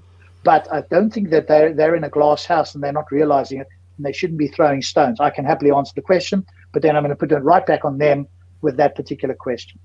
Yeah, but Rob, maybe I should give my opinion as an outsider. That might be something that might help whoever has this question whenever they watch this video might see what an outsider's perspective would be on this. You want to give your perspective? Yeah. Go on. Like maybe as someone who doesn't come from the background itself, but is still an atheist, why is it wrong or what my views are? Maybe that'll help them understand the atheist perspective. Well, I don't think there is an atheist perspective, because atheists only have one single criteria, and that is not believing that gods or goddesses exist. Here we're talking about incest, which is not a religious restriction, but Islam is based on incest. And it still exists today. It is still part and parcel of Islam today. So this is why this is totally ludicrous, this question. Now, I think what he probably, this Jawad Iqbal fellow, he probably is thinking of more first siblings, like, brother, sister type Yeah, of of feeling. Or course. Yeah. and I actually asked this person in the same thread, like, do you need a God to know that it's wrong? Do you need the instruction from God to tell you? And are you, like, is that what's preventing you from committing this? I asked him. It's unthinking. It is just somebody who did not think about this, who didn't realize the problems. Yeah, like I the think again, morale. though, Moose, if you came up against a more sophisticated theist, right, or Muslim, if they do exist, I'm sure they do somewhere. But if you did come up against them, they wouldn't say, right, they would say, hey, yes, I know you can say it's wrong and I can say it's wrong, but I've got a basis, and you just happen to come across it, by luck, or it's just your personal opinion. But I've got something much stronger. Yes, we both agree it's wrong, but your view on why it's wrong is very weak, and mine is very strong. So they won't deny that you've got one, or that your view is correct, but simply that your foundation or the reason for why that view is either weak or non-existent. Yeah, because he does ask in the end, in the following sentence, right? Like, you have a point there where he says, are you incest? Oh my God. Or follow religious instructions. And he can kind of come around and say that, you're following religious instructions. So he can kind of like twist it around like that. So I see where your point is coming from. Just to counter that, counter what you, like, this statement would basically be like, I don't need some magical man standing in the without telling me, like, not to do something that causes harm to else. Wherein the reason why I don't follow incest is the same way I don't follow consensual sex. If you're going to go that route, then you have to undermine God as an objective foundation, because otherwise they're just going to bat that away and go, well, who are you to say that it's that you don't need a God? You're just deluded. You as Nick, are just deluded. You're mistaken about your views, and in fact, you do need a God. So, to me, you have to undermine the view that God is some sort of objective or powerful or substantive source of this. Once that's done, then I think you can go ahead because you've got to show that. Otherwise, it's just your opinion that you don't need a God. Right. So what you're saying is you have to undermine the fact that God is the objective criteria. Correct. Because otherwise, if you just say, well, I don't need a God, and they're going to ask you, why don't you need a God? And you can say, well, I've come to that conclusion, whatever. They're going to say, well, how did you come to that conclusion? And whatever you say in answer to that question, they are not going to accept as more powerful than them having a God. And if you don't undermine the God position, then it's like a little wave breaking against a cliff and floating away again. It's like bounces off them. There's going to be no response, or at least I don't think there's going to be much of a response to them. So you can give them your view, but without undermining theirs. It's just your view against theirs, and they're not going to be moved by your view unless you've got something that just blows them out of the water. Right. Okay. Mustafa, do you want to read this? Oh, sure. Here I am, and I was like, so Muhammad Sharif, in what way Muhammad is perfect? Is Muhammad perfect? And he's like, therein lies the paradox. He is perfect for being imperfect. Subhanallah. and again, the question I asked him was, Muhammad made a mistake, so how does that make him perfect, right? So he admitted that Muhammad made a mistake, and then I said, so in what way is Muhammad perfect? So he says, therein lies the paradox. He's perfect for being imperfect, subhanAllah. Yeah, but that is a paradox. But does he not recognize, that suggesting there's a paradox undermines his position? I mean, he's probably not thinking about it. And maybe it's is by, instead of being by being imperfect. He's like undermining his own position there. Right, yeah. Saying that he's imperfect, exactly. Yeah. So is this guy calling Muhammad a 16-year-old teenager, saying, I'm perfect because I'm imperfect? Like, what kind of BS is this? My pimples are perfect. Say what you want, Islamophobe dog. Oh, he caught my dyslexia. And now, these comments, I have to explain because it says it's 2 years ago.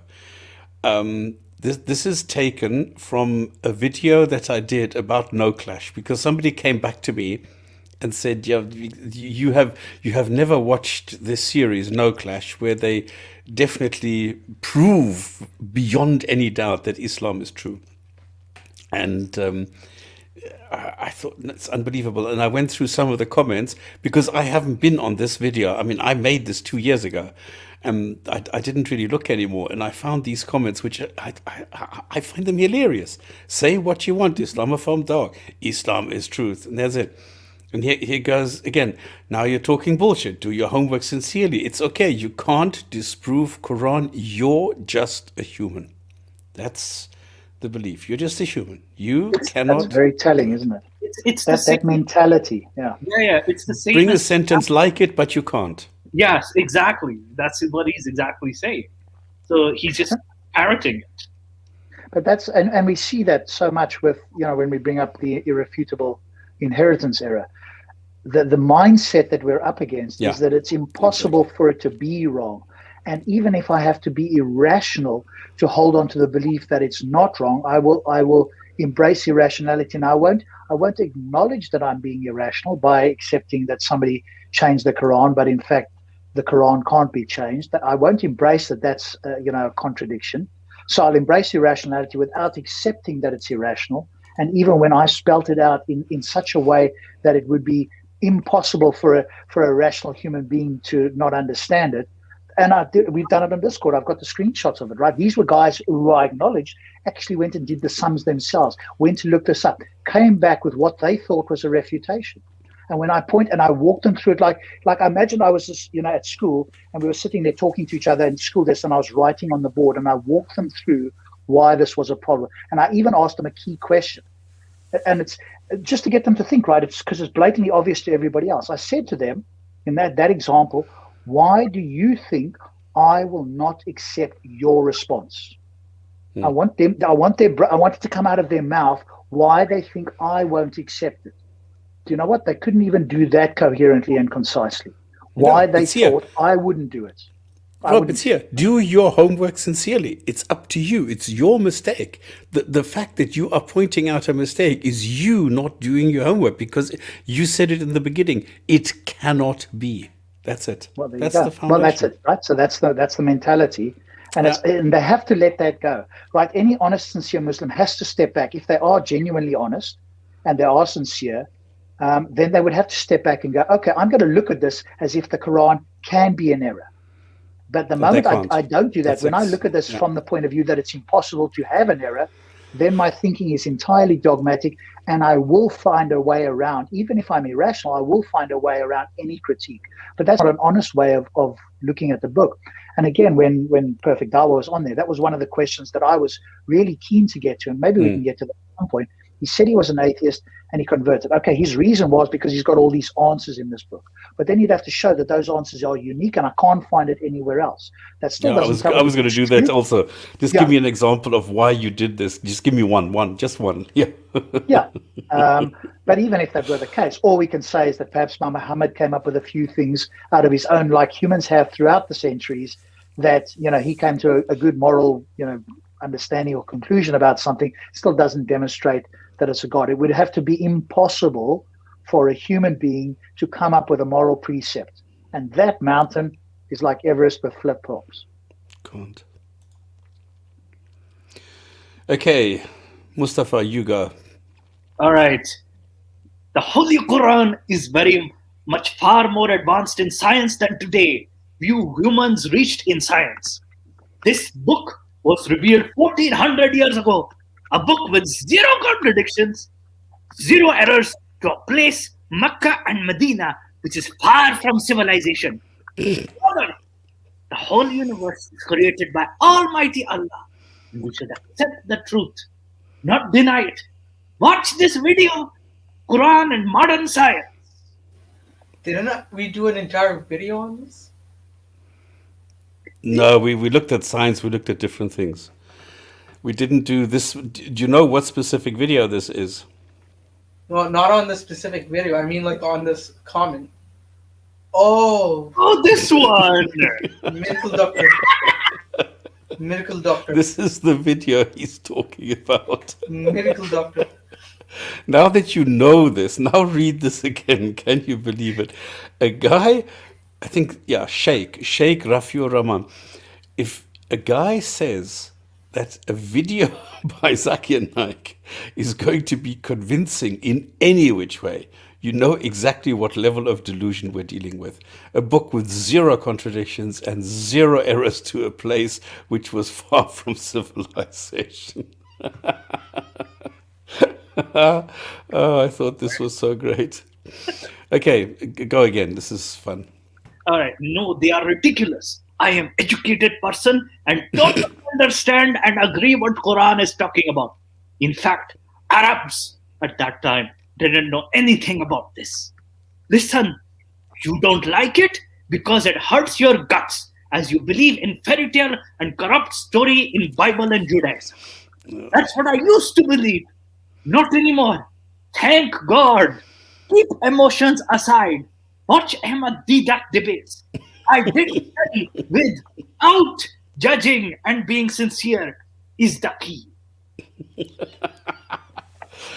Now, Ahmed Didat, I don't know if people know this, he is the mentor of Zakir Naik, so he started this. He's a complete fool, but there are a lot of Muslims who swear by him because he started this whole thing with being negative towards Christians. So he made fun of Christians, and this is what his claim to fame actually is. Stops. I actually got a quick question. So, according to this Jack Ryder, is drinking camel piss the cure to all diseases? Of course, yes. I mean, there's scientific research which shows that camel urine is beneficial for you, that it contains antioxidants which are good for the body. Absolutely, yeah. And the more you drink, the more healthy you're going to be. And Mustafa, you and I had a discussion about this. yes, well, okay. So someone sent me articles about this, and we found out they were not peer reviewed, and second, all of these studies were done in Saudi Arabia. Yeah, these are so-called vanity pages.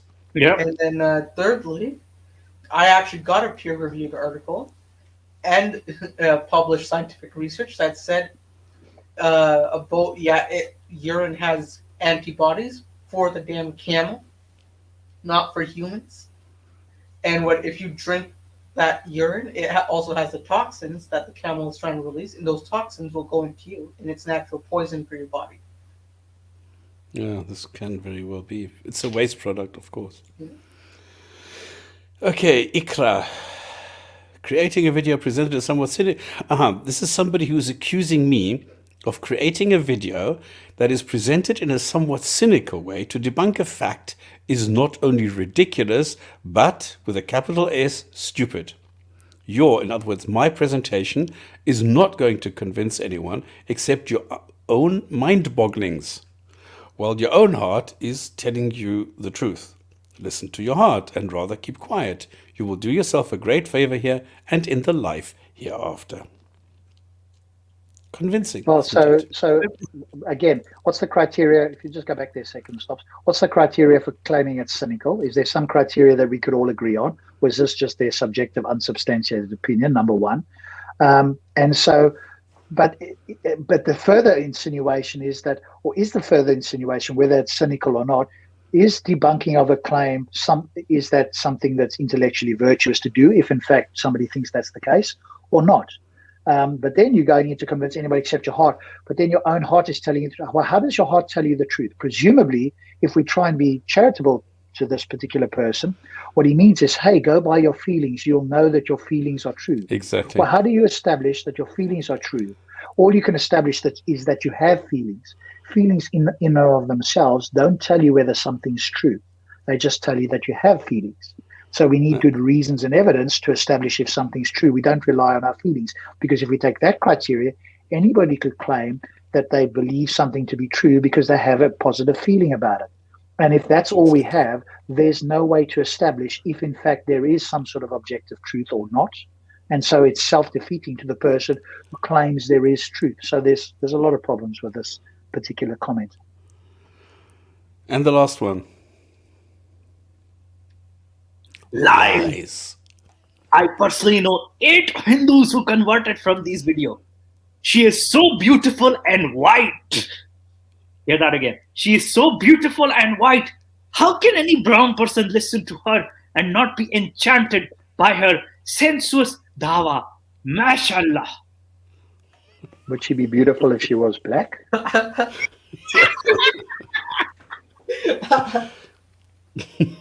mean, has he got a? We won't speculate. Let's not speculate. But why would he need to put that in? Exactly. This is why I put this into Krazy Komments. Yo, what's the actual shit? No, I think even Apostate Prophet like did something like, you know, the obsession with white-skinned individuals. Yeah. And I mean, come on, how many times does it say about Muhammad in the Hadith? Exactly. I could see his thigh and it was white.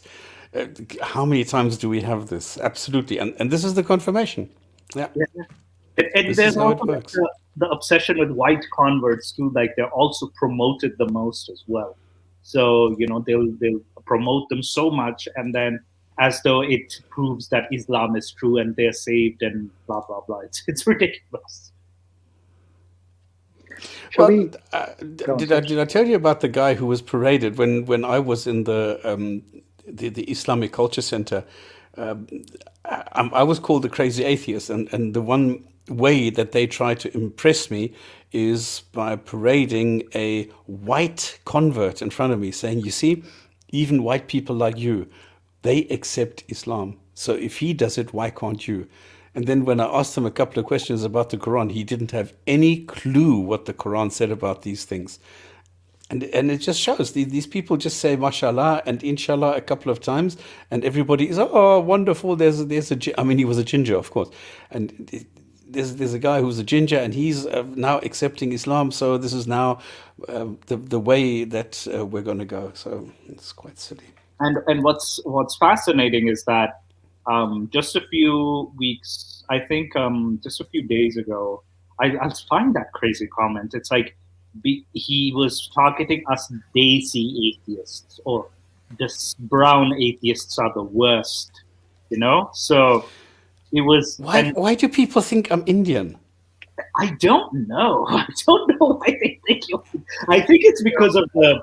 I think it's because your the picture that you have is of Ali, and that's why they think that you're probably of Indian background, because this is quite popular in Pakistan and India.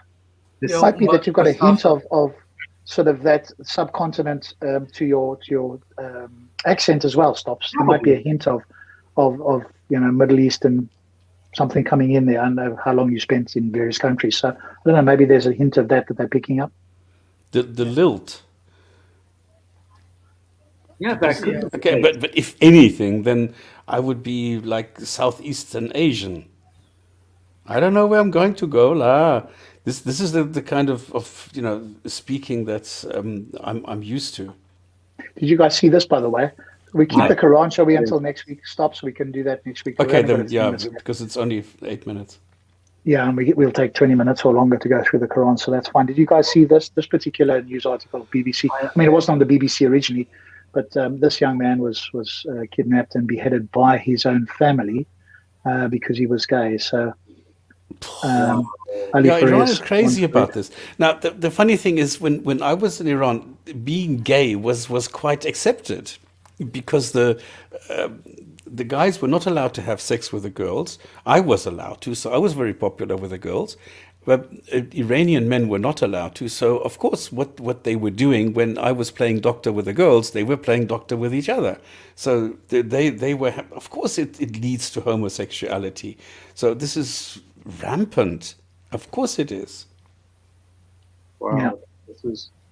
This, and I've seen men in Iran too, like they're holding hands as well, even to this day. So, you know, I had this with 2 policemen, and I should have taken out. I mean, in those days we didn't have phones with cameras. If I would have taken a photo, because for me this was so funny to see 2 cops walking down the road holding hands. Yeah, it's interesting. And is homosexuality still outlawed? There's 69 that have laws criminalizing homosexuality, and nearly half of these are in Africa. Interesting. Yeah, it was just sort of that came up here as a link from where the countries are here. So this fellow was obviously beheaded in his country, presumably, or it's suggested that it was the family members that sort of kidnapped him and did that, right? Yeah, and then there is like this resistance. Okay, that photo is obviously highly doctored, so he obviously is an Instagram guy, I guess. Yeah, They're all doctoring their photos on Instagram, isn't it? You can see the sort of the pasty look there, but it's just, you know, it's outrageous that the sort of, and by family members as well. Wasn't there a girl also killed by the family because she made some TikTok videos? Oh, quite possibly. Oh, there he is there. Because she was dancing in the bedroom, and she was dressed. I mean, it's nothing, I don't know, indecent or anything. She was just expressing herself, being, you know, nice and in a good mood. And I think she was killed by the family because she was doing this. She was behaving un-Islamically. yeah, just for dancing, right? Just for dancing. Yeah. Maybe they need Perfect Dawah to come in and explain to them why that's not wrong. Well, that will be a question to ask: is homosexuality wrong? Interesting, yeah. Has that been, because there's so many today, by his lights, if there's no slavery today, and there are so many homosexuals and so forth, and trans people, presumably that's okay now because, you know, there's so many out there. They weren't around at the time of Muhammad, so obviously we have to update our views. And so what would be wrong with doing that? If you want to claim that, you know, slavery's been seemingly outlawed in some, you know, some way that you can't articulate, then surely you would have to agree that these things that we are now doing, is that wrong? And if so, how come? And what's your criteria for saying that that's still wrong today, but slavery isn't still wrong? If slavery isn't still right, because in those days, if it was right, at what point did it become wrong? And what's that method that we're going to use to see what other things are either right and wrong? And if it's all relative to the time, well, then you don't really have a foundation on which you can say anything is, because today you might say something's wrong, and tomorrow it might be okay again. So, and very few Muslims, if even theists or any theist for that matter, want to accept that view. So, and once they don't accept that, then of course we can, you know, look at the supposed claims that they have some sort of, you know, divine source that is somehow unchanging, which doesn't seem to be the case. Especially if slavery changed, then it's clearly not unchanging.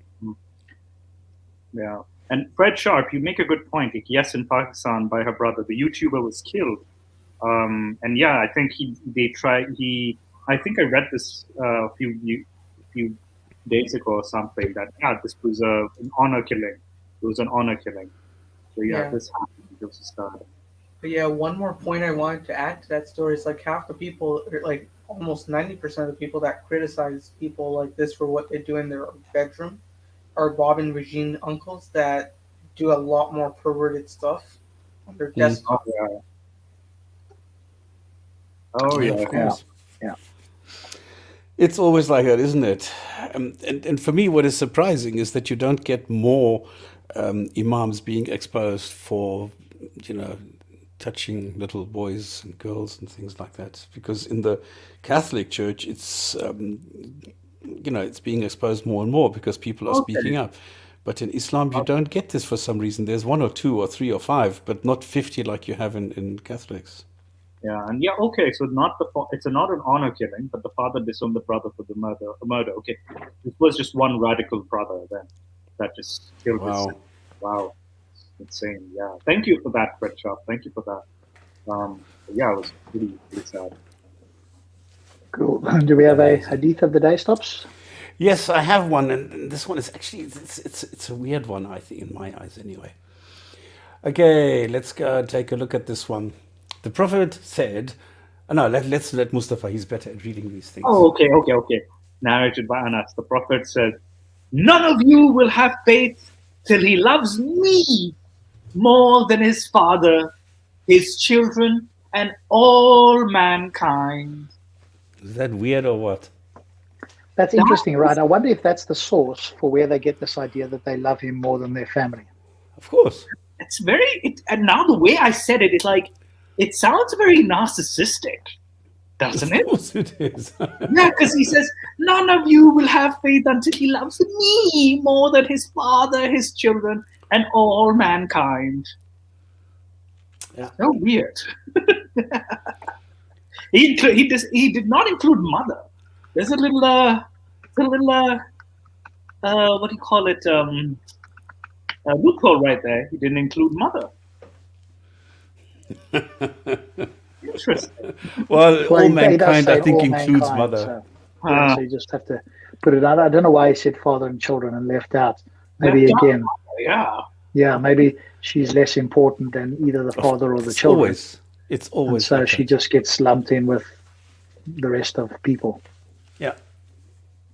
But I found this quite weird, so I thought, no, let me include. Hmm. All right Good. then, gents. I wish we had. What happened to Faye, by the way? Has anybody heard from her? No, I don't. I don't look at Twitter very often. I think she's still on Twitter. And oh, really? Because we had two girls who regularly came here to the show, and they sort of left, which is a pity, because it's always nice to have some, gender equality. well, hopefully they're doing well, whatever it is they're doing. Yeah. All right, guys. If you still want more Islam, come and talk to us on Discord. Otherwise, thank you very much for your presence. Thank you, people in the chat. Lovely to have you here. I hope you were not only entertained, but also informed. And thank you very much for the panel, for being here and for providing all the input, providing all the stuff that you do. It's always wonderful to have more people talking about this, because I appreciate this, because I remember the days when there were like 2 or 3 people in the chat and I was alone because nobody else wanted to join. So this is really appreciated. I still really love it. Guys, see you on Discord. See you later, and definitely see you on the 21st of May, which is next week, for the next Gin and Tonic show.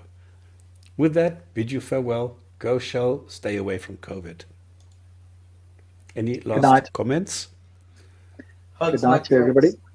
Al-Khuda Hafiz wa rahmatullahi wa barakatuhu, and happy Eid and Eid al-Mubarak. There you go. Don't kill too many animals. That's